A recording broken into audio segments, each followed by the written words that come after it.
প্ৰগ্ৰামটো আমি ভাবোঁ যে আমাৰ university of science and technology মেঘালয়ৰ কাৰণে এটা গৌৰৱৰ কথা।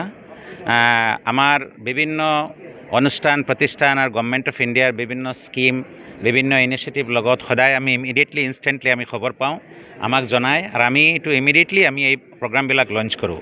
আমাৰ doctor Nibedita Pal, she is the director, যিটো NSSৰ আমাৰ ইয়াতে চেল আছে, আৰু গভৰ্ণমেণ্ট অফ মেঘালয়ে আমাৰ ইউনিভাৰ্চিটিটো এইটো ক্ষেত্ৰত 1 নম্বৰত ৰাখিছে। আৰু আজি আমি এটা অপৰচুনিটি পাইছোঁ, অনাৰেবল প্ৰাইম মিনিষ্টাৰে ডাইৰেক্ট লাইভ প্ৰগ্ৰামটো আমাৰ ইয়াতে টেলিকাষ্ট হৈছে, আমি প্ৰগ্ৰামটো এক্সেছ কৰিছোঁ।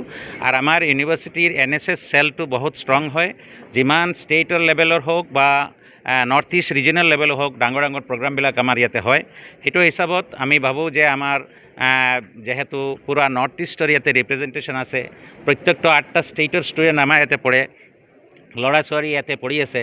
মই ভাবোঁ এই গভৰ্ণমেণ্ট অফ ইণ্ডিয়াৰ যিটো এই মুভমেণ্ট নেচামুক্ত ভাৰত, আপোনালোকে চবেই জানে যে এইটো এটা ইম্পৰ্টেণ্ট এজেণ্ডা এতিয়া আমাৰ ভৱিষ্যতৰ কাৰণে, ভৱিষ্যত প্ৰজন্মৰ কাৰণে। আৰু অনাৰেবল প্ৰাইম মিনিষ্টাৰে যিখিনি কথা কৈছে বহুত ইনস্পাইৰিং হয়।